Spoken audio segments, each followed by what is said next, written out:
Welcome back to the channel. My name is Jeff. This is Jeff Reads, and today I'm going to be doing the perfect book tag, which was inspired by Criminale and created by MJ over at Reading This Life. And I've got links down to both of those shows where this tag was derived from. The Criminale show where he did the perfect book, and then MJ's show at Reading This Life where she actually created this tag. So check them out. They're pretty awesome. Okay, so I'm going to jump right into the tag. The first question is, what format is your perfect book? Hardback, paperback, or even e-format? So this is a very, if you know my channel at all, you know that some of these questions have layers. So this is definitely a layered question. So my preferred format depends on what I'm reading. So if I'm reading either sci-fi, fantasy, or horror, and something that I want to collect, I want to go mass market. I love me a mass market. It's what I grew up reading when I was a kid. Mass markets were the cheapest and easiest books available. Trade paperbacks really in the 70s and 80s were really not a thing. They really kind of came to prominence in the 90s, where these prestige literary Vintage really is when I remember them. The company Vintage International, and they started with the trade paperbacks, and just they blew up. And I'm not sure why publishers seem to. I always wonder if publishers can charge more than actually it takes to make them. So maybe you charge $10 for a mass market, it costs $2 to make, but you can charge maybe $17 for a trade. Maybe it only costs $3 to make because it's only a little bigger. So I always wonder if the publishing industry put one over on all of us, but who knows? Anyway, I do love mass markets for my basic reading of lots of just popular fiction and genre fiction, big time. I will also read stuff like that on my Kindle. So, but if I know I'm going to make my way through a series, like eventually I will get through Jordan's Wheel of Time. I think I've stalled at book 5, maybe 4 times. But I'll be buying all of these in mass markets, and I'll be reading them. Because, especially genre books, I find I read a lot of genre stuff on the hoof when I'm out traveling or doing things, and I don't want a big cumbersome book with me when I'm doing that. I want me a nice mass market. And if I'm discovering new writers that I don't even know if I like them yet, Kindle's the way to go. Really trashy stuff that I know I'm not going to own or want to keep, I'll read on Kindle. Stuff that, even stuff that I'll know in the genre that I want to keep afterwards for whatever reason, whether I just want to have certain books by certain writers, I'll go me a mass market. So that's the mass market jam. Also, I prefer Shakespeare in mass market. I've seen probably on every bookshelf in the universe, in people's houses and apartments, the big Riverside tome of Shakespeare with the double columns. And I can never imagine myself, anybody taking that thing off the shelf once, sitting down to wanting to read a Shakespeare play and poring over that horrible monster tome. Who would want to even lift it, right? I love mass market Shakespeare's, and especially I love mass market signets. There's another version of single Shakespeare plays that are in trades, but the signets, not only are they great to read, but they come with extensive historical stuff in the beginning, and then after the play, there's always lots of criticism. So stuff by Harold Bloom, famous critical pieces that have been put on the map by Shakespeare. So reading Shakespeare in these mass markets is a treat because I'm getting so much more than the play. Plus, they're pretty well annotated, so you can see a little bit on the bottom of each page, some odd words or archaic words that got noted right away. But and I feel like Shakespeare should be read everywhere. I don't think Shakespeare should be read in someone's august library with a big tome. You might as well put it on an altar, right? So I'm really a fan of the mass markets in many forms. Okay, so now when it comes to literature, I'll go trade. Because I like to write a lot in literary fiction, or serious fiction, especially stuff that I'm going to keep.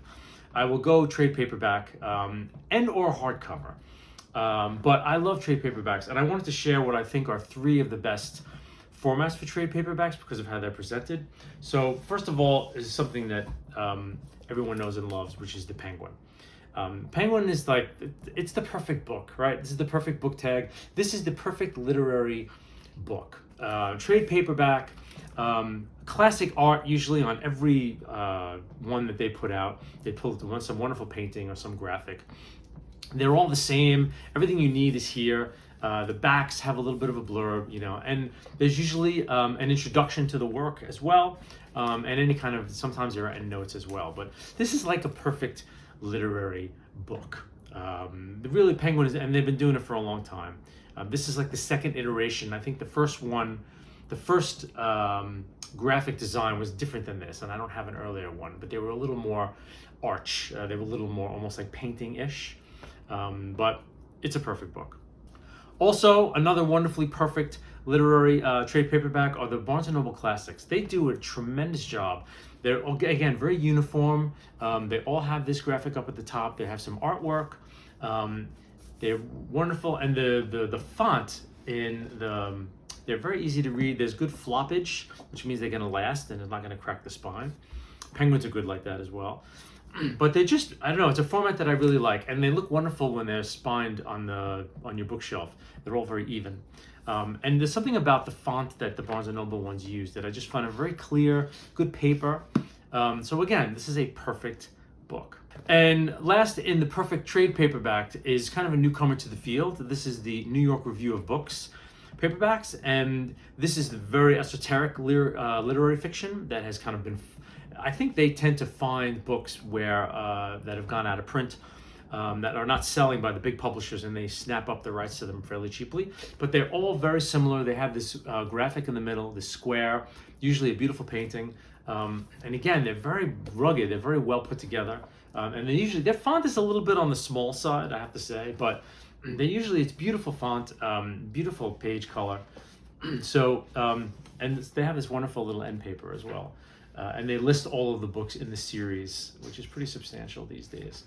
So again, in the literary fiction trade paperbacks, New York Review of Books, a perfect book. So then there are some books I will read in hardcover, and I feel like hardcover, the older the better, as long as it's not so old that it's falling apart. So here's a copy of The Golden Bough by James Frazier. It's beautiful, cloth bound, wonderfully simple spine, Macmillan. You open it up, it smells perfect. The pages are set out, margins are pretty narrow, but the font is really good. And it's just like, it's held together really well. And for a book like this, that's kind of a quasi-reference book, again, I don't want a big monster tome of any type of book, but if I'm going to go hardcover, a really nice cloth-bound hardcover with some nice graphics on the spine, not too crazy, and just, good tight pages and a really good font. This is, again, in my eyes, a perfect book. And modern hardcovers are made really badly. They tend to be very cheap. The older hardcovers, the mid-century hardcovers, tend to be, some of them are bound with string, and you can tell the difference. And this is definitely an older book. It's in beautiful shape. It's kind of in its own right, a perfect book. So question number 2, about how many pages is your perfect book? Are you particular as to where the chapters begin?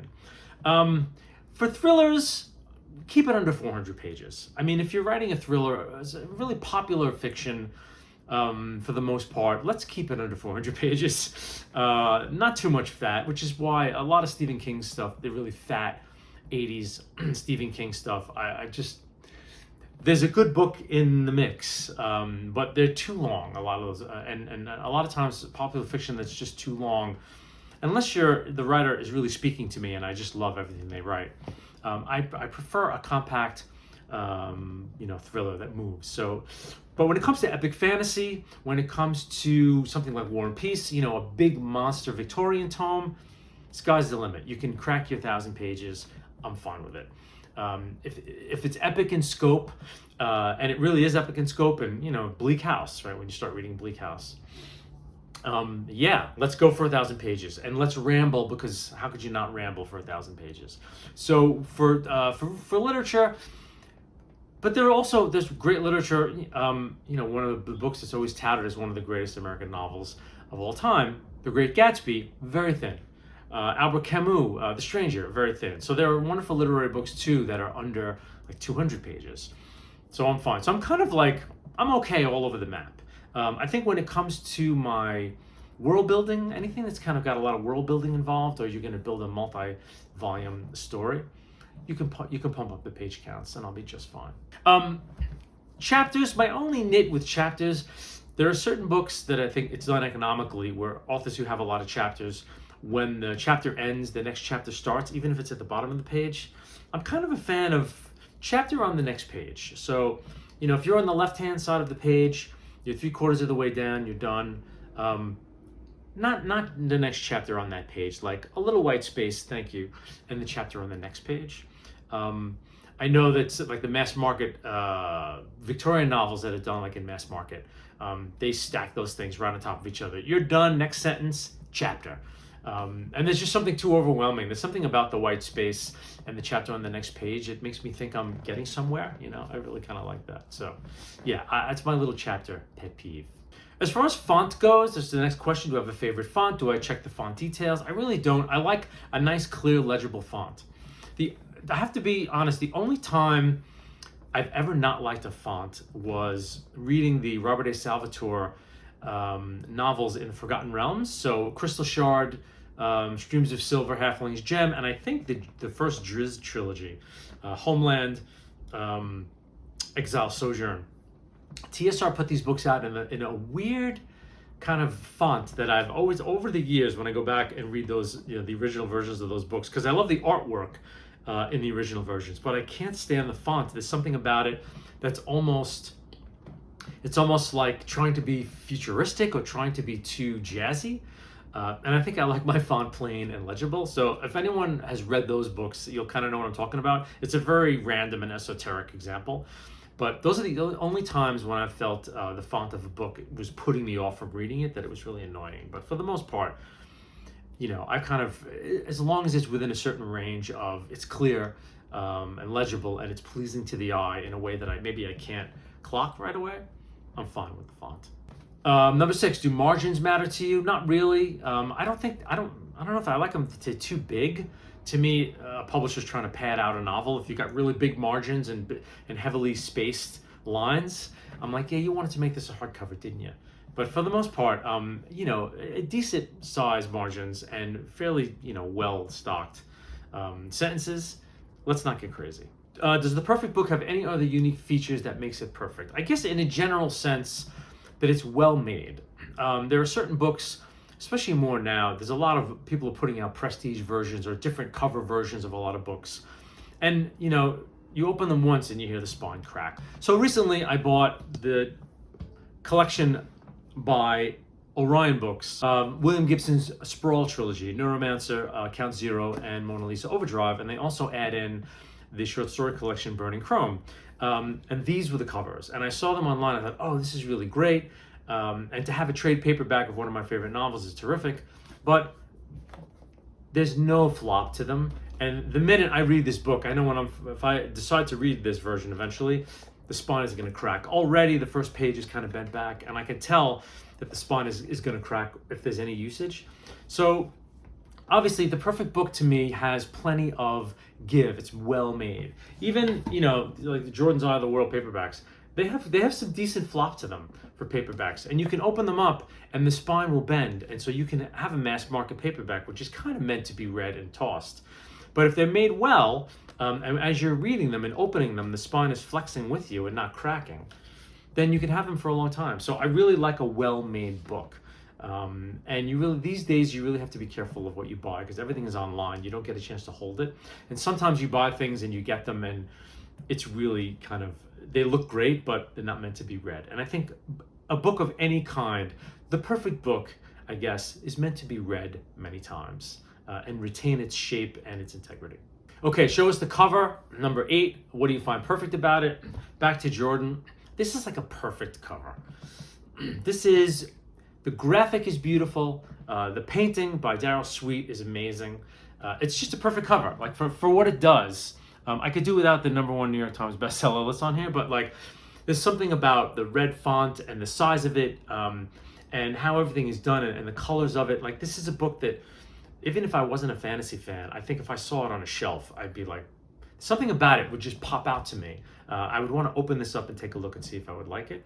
So it's kind of a perfect, it's one of my favorite mass market paperback covers. It's just perfect. I think the hardcover is exactly the same, but there's just something aesthetically pleasing about how this all works together that I find it perfect. And the spine is nice too, and it lists all the books on the back. So this is a great cover. So that is the perfect book tag. I think I'm going to tag Owen Edwards on this.